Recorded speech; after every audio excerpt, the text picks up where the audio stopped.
Hello नमस्कार साथियों, मैं सार्थक एग्जाम डेरा में आप सभी का एक बार स्वागत करता हूं। जैसा कि आप सभी को पता है, मैं पॉलिटी विषय के साथ आप लोगों के बीच में एक बार फिर से जुड़ गया हूं। तो आइए हम चर्चा करते हैं भाग 2 की। भाग 1 तक हमने पढ़ लिया था, यानी कि नागरिकता।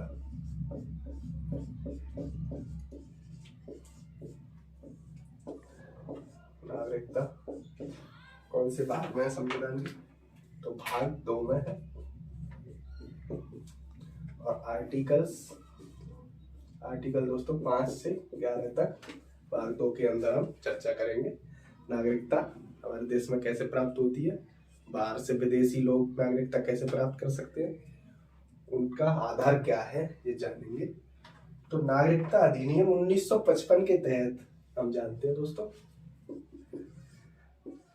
नागरिकता अधिनियम 1955, इसका आधार क्या था दोस्तों? हमारा संविधान लागू हो गया था, तो किस आधार पर हम नागरिकता दे सकते हैं, ये यहाँ पे चर्चा की गई। नागरिकता अधिनियम में आधार, क्या आधार रहेंगे कि हम बाहर से आए हुए लोगों को नागरिकता दे सकते हैं। पहले हम आधार के मेन पॉइंट जान लेंगे, फिर उनके बारे में एक एक करके चर्चा करेंगे। ठीक है दोस्तों? तो जैसे तो जन्म से भारतीय हो उसको तो नागरिकता मिलेगी, जन्म से, या वंश परंपरागत वंश से, यानी कि विदेश में रह रहा हो कोई व्यक्ति, उसके माता पिता में से कोई एक भारतीय हो, ऐसा हो। और तीसरा, पंजीकरण से, रजिस्ट्रेशन कराया हो उसने, पंजीकरण से, भूमि अर्जन से और देशीयकरण से। 1 2 3, चौथा क्या बताया था? देशीयकरण। पांचवा, भूमि अर्जन, देश के अंदर भूमि अर्जन किया हो। ठीक है दोस्तों, आगे की चर्चा इन पॉइंटों पर करेंगे। आगे इन पॉइंटों के बारे में चर्चा करते हैं एक करके।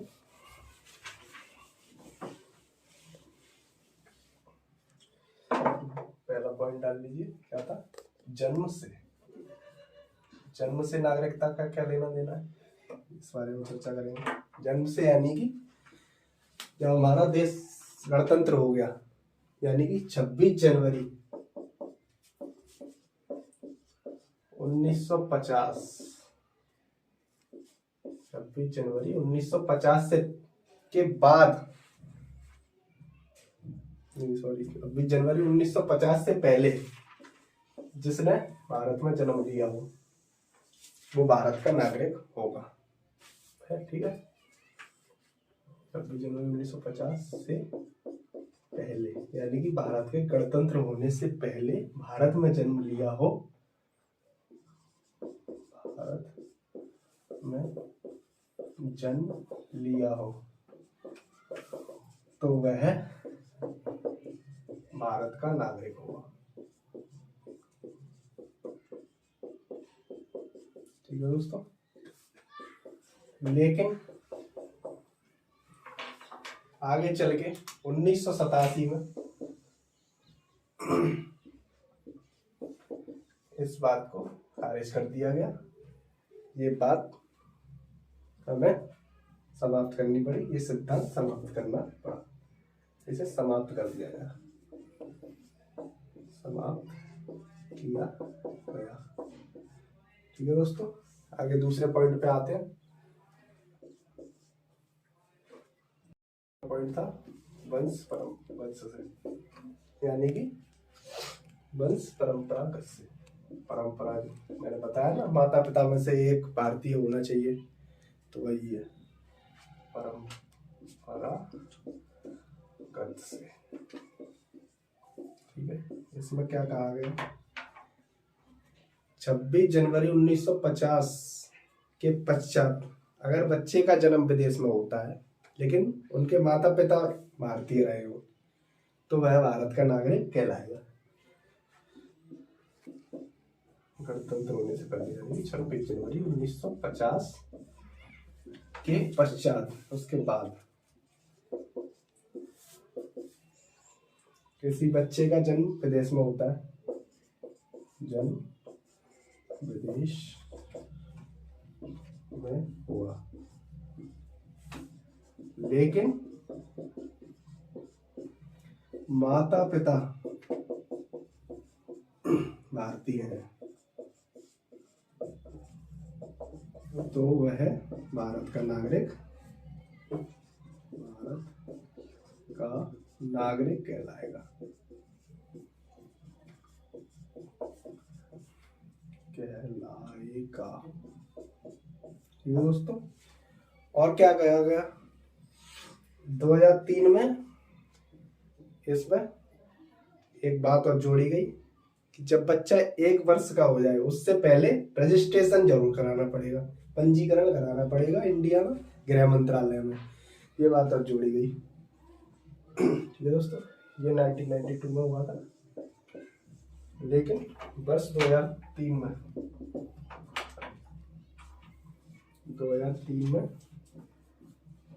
2 पॉइंट ध्यान रखना, ये बात कहा गया जब बच्चा जन्म ले ले उसके 1 वर्ष पश्चात, 1 वर्ष के अंदर, जन्म के 1 वर्ष के अंदर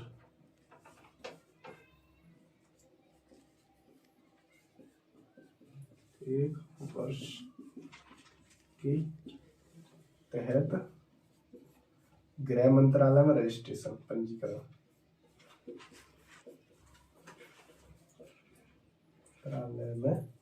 पंजीकरण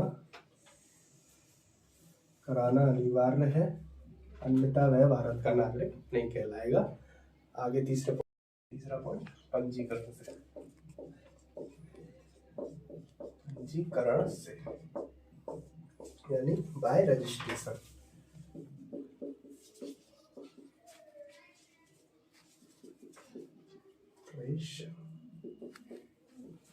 ठीक है दोस्तों, रजिस्ट्रेशन से कैसे, जैसे भारतीय मूल के व्यक्तियों के लिए कहा गया कि उसका कोई विदेशी रिश्तेदार हो या साथी जीवन साथी जो होता है वो विदेशी हो, तो उसे भारत का नागरिक की नागरिकता दी जाएगी। लेकिन इसमें भी शर्त क्या थी, प्रोसेस क्या था, प्रोसेस को जानेंगे। प्रोसेस ये था लगातार 1 वर्ष से वह भारत में निवास कर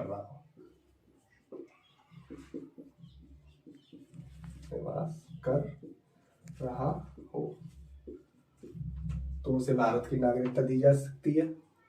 लेकिन इसके साथ एक पॉइंट और था, लगातार 1 वर्ष से कर रहा हो और पिछले 8 सालों में से 6 वर्ष, 8 सालों में से 6 साल, 8 वर्ष पिछले, यानी कि बीते हुए 8 सालों में से पिछले 8 वर्ष में से 6 वर्ष तक भारत में निवास किया हो या भारत में रह रहा हो। 8 में से 6, यानी कि बीच में विदेश जाता हो, लेकिन कुल मिला के 8 सालों में से 6 साल उसने भारत में निवास किया हो। आगे चौथे पॉइंट की तरफ चलते हैं। चौथा पॉइंट क्या था दोस्तों, देशीयकरण से।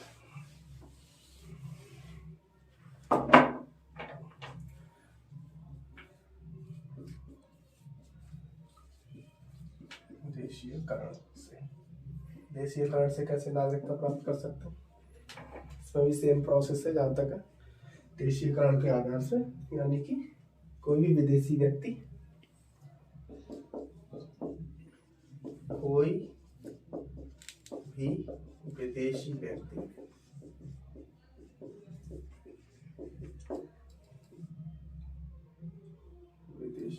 भारत की नागरिकता प्राप्त कर सकता है,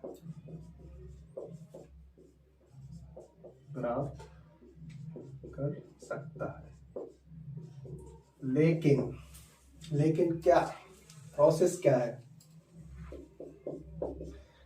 प्रोसेस है दोस्तों, वही प्रक्रिया।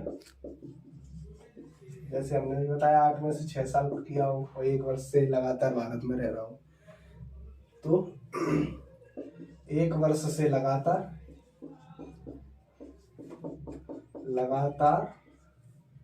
भारत में रह रहा हो, 1 वर्ष से कभी विदेश नहीं गया हो, यानी कहने का मतलब रह रहा हो लगातार। हाँ, और उसमें 8 में से 6 था, लेकिन इसमें क्या है, पिछले 14 वर्षों में से, पिछले 14 वर्ष से कुल 11 वर्ष भारत में रहा हो, भारत में निवास किया हो। क्लियर दोस्तों? आगे 5वां पॉइंट है दोस्तों, भूमि अर्जन से।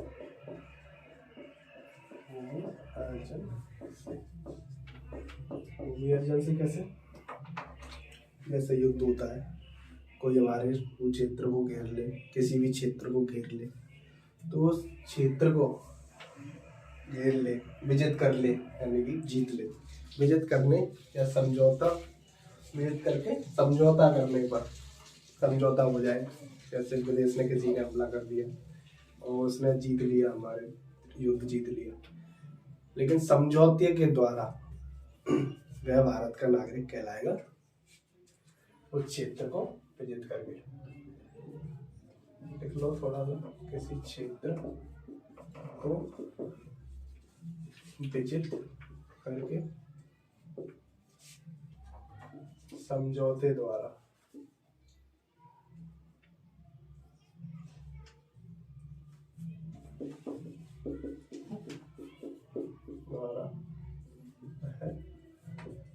भारत का नागरिक कहलाएगा। ठीक है दोस्तों, अगर क्लियर हुआ नागरिकता कैसे प्राप्त कर सकते हैं। अब एक बार नागरिकता के अंत पे और चर्चा कर लेते हैं, नागरिकता का अंत कैसे किया जाता है, फिर हम आर्टिकल्स पढ़ेंगे, तो आगे नागरिक। ठीक दोस्तों, अब बात करते हैं नागरिकता का अंत। नागरिकता कैसे प्राप्त कर सकते हैं भारत में, ये हो गया। अब करते हैं नागरिकता का अंत। नागरिकता का अंत कैसे हो सकता है? इसके भी 3 आधार हैं। वो आधार क्या क्या है? एक तो परित्याग, या तो व्यक्ति स्वयं से परित्याग कर दे नागरिकता का, विदेशी नागरिकता अपना ले और इसको परित्याग कर दे, परित्याग। दूसरा दोहरी नागरिकता,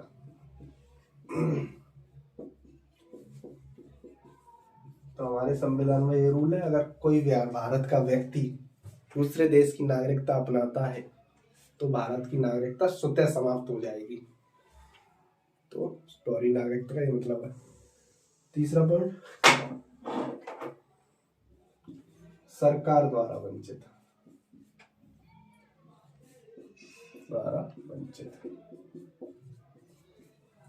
सरकार भी नागरिकता से वंचित कर सकती है, नागरिकता से निकाल सकती है किसी भी व्यक्ति को, यानी कि भारत सरकार द्वारा वंचित। किस आधारों पे करेगी, आधार समझ लेते हैं। जैसे आप किसी देशद्रोही काम में शामिल हो जाते हैं, या आप किसी गलत डॉक्यूमेंट का इस्तेमाल करते हैं, विदेश से नागरिकता ले रहे हो और आप गलत डॉक्यूमेंट दे रहे हो, तो आपको नागरिकता से वंचित किया जाएगा। एक तो गलत डॉक्यूमेंट्स के आधार पर, और देशद्रोही कार्यों में शामिल होने पर देशद्रोह लगा दिया जाएगा। देशद्रोह। दोस्तों, ये हमारी नागरिकता का अंत हो गया। नागरिकता को हमने समझ लिया कैसे ली जाती है, कैसे वंचित की जाती है नागरिकता से। अब भारत के नागरिकता का आर्टिकल क्या क्या है वो समझ लेते हैं संविधान में। आइए, नागरिकता का संवैधानिक प्रावधान क्या है दोस्तों? संवैधानिक प्रावधान। क्या प्रावधान है, तो एक करके हम आर्टिकल्स पर चर्चा करेंगे। तो आर्टिकल मैंने क्या बताया था, भाग 2 है और आर्टिकल 5 से 11 तक, ठीक है। सबसे पहले चर्चा करते हैं आर्टिकल 5। आर्टिकल 5 क्या कहता है दोस्तों? आर्टिकल 5 कहता है संविधान के प्रारंभ में नागरिकता। तो संविधान के प्रारंभ में नागरिकता कैसे दी जाती है? संविधान के प्रारंभ में नागरिकता, ठीक है दोस्तों। संविधान जब प्रारंभ हुआ था, कब प्रारंभ हुआ था? 26 जनवरी 1950। 1950 तब कैसे भारत की नागरिकता दी जाती थी? शुरुआत में संविधान के प्रारंभ में नागरिकता, तो भारतीय राज्य में जन्मा हो या पिछले 5 वर्ष से भारत में रह रहा हो या माता पिता में से कोई एक भारतीय हो। ये 3 पॉइंट है, तीनों नोट कर लेंगे इसके अंदर में, आर्टिकल 5 के अंदर।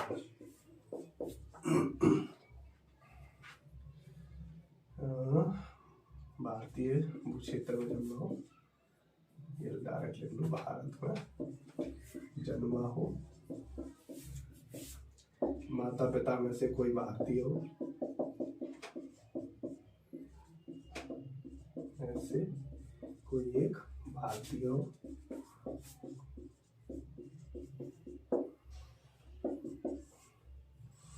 और या पिछले 5 वर्षों से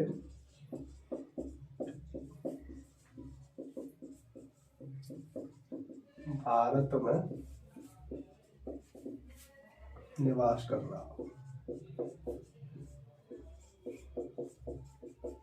ये 3 क्वालिटी किसी व्यक्ति में है तो भारत का नागरिक कहलाएगा। शुरुआत में आर्टिकल 5 में संविधान के प्रारंभ में ये रूल्स थे, आगे जाके ये चेंज हुए। आगे आर्टिकल 6 और 7 एक साथ समझ लेते हैं। आर्टिकल 7, आर्टिकल 6 में क्या कहा गया? पाकिस्तान से आने वाले व्यक्तियों की नागरिकता। जब हमारा देश आजाद हो गया उसके बाद क्या रूल बने? पाकिस्तान से आने वाले व्यक्तियों की नागरिकता,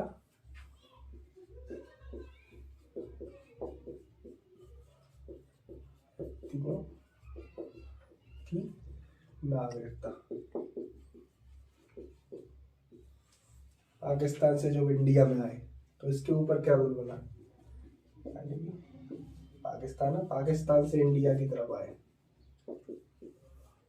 यानी कि प्रवास किया उन्होंने।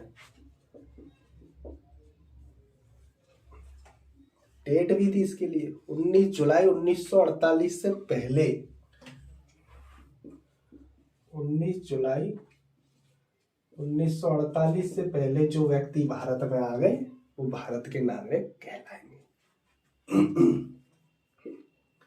से पहले भारत आए व्यक्ति भारत के नागरिक कहलाएंगे। नागरिक कहलाएंगे, ठीक है दोस्तों। आर्टिकल 7 क्या कहता है? पाकिस्तान को प्रव्रजन करने वाले, यानी इंडिया से जो लोग पाकिस्तान चले गए,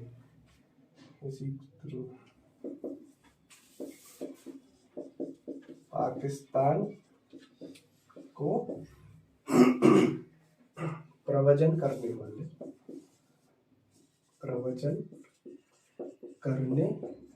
वाले व्यक्तियों को नागरिकता। क्या उनको नागरिकता दी जाएगी जो पाकिस्तान चले गए?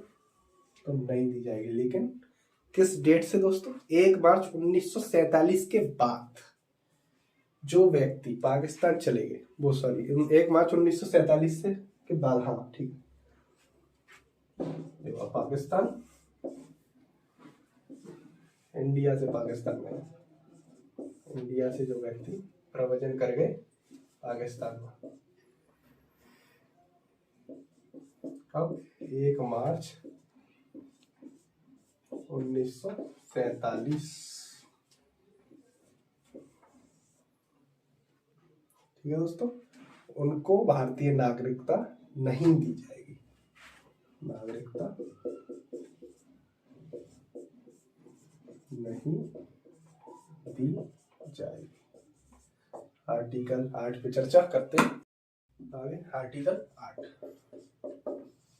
आर्टिकल 8 में क्या कहा गया दोस्तों, जो भारतीय मूल के व्यक्ति थे उनको एक विशेषाधिकार दिया गया, अगर वो भारत की नागरिकता प्राप्त करना चाहते हैं तो उनके लिए दिया गया भारतीय उद्भव के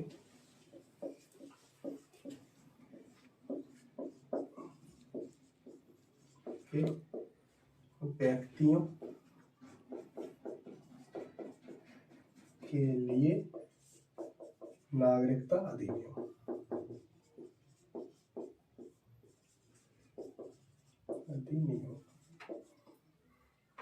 कब आया दोस्तों, 1955 में इसकी घोषणा की गई, ठीक है। 1955 में क्या कहा गया इसमें कहा गया जो भारतीय मूल के व्यक्ति हैं और विदेशों में रह रहे हैं, इनके माता पिता में से कोई भारतीय है, वो भारत की नागरिकता अगर प्राप्त करना चाहते हैं तो उनको विशेष छूट दी जाएगी, विशेषाधिकार दिए जाएंगे, ठीक है दोस्तों। आगे चर्चा करते हैं आर्टिकल 9। आर्टिकल 9 क्या कहता है, तो आर्टिकल 9 यही कहता है जो मैं पहले बता चुका हूँ, जैसे कोई भी भारतीय व्यक्ति विदेश की नागरिकता प्राप्त करने की इच्छा रखता है तो उसकी नागरिकता स्वतः समाप्त कर दी जाएगी। कोई व्यक्ति विदेशी नागरिकता प्राप्त करता है तो भारत की नागरिकता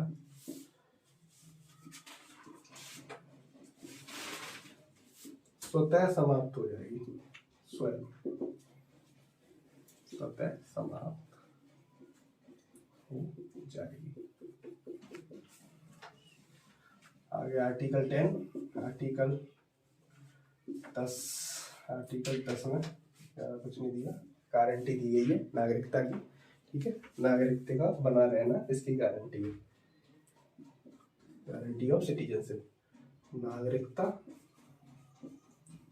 का बना रहना, ठीक है दोस्तों, इतना क्लियर हुआ। आगे आर्टिकल 11 पे चर्चा करेंगे। आर्टिकल 11 में क्या है दोस्तों, संसद नागरिकता पे कानून बनाएगी, यानी संसद द्वारा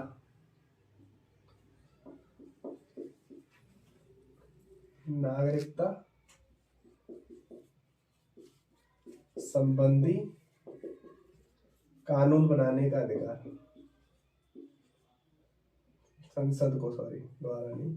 संसद को कानून बनाने का, नागरिकता संबंधी कानून बनाने का या विधि बनाने का अधिकार। और ये कब मिला दोस्तों, ये 1955 में मिला। जैसे कि 2019 में आपने सुना होगा CAA, सिटीजनशिप अमेंडमेंट एक्ट, 2019 में वो आया था CAA, नागरिकता संशोधन अधिनियम, 2019 के नाम से जो आया था, ठीक है दोस्तों। तो ये आज की क्लास यहीं पे समाप्त करते हैं आर्टिकल 11 पे। आगे नेक्स्ट क्लास में भाग 3 पे चर्चा करेंगे हम आर्टिकल 12 से, ठीक है दोस्तों। हमारे साथ जुड़े रहिए, एग्जाम दे रहा मैं, और हमारे चैनल को लाइक कीजिए, सब्सक्राइब कीजिए, और वीडियो में कमेंट जरूर करें दोस्तों, हमारी कहाँ कमी रह रही है ये बताएं, ठीक है दोस्तों। Thank you.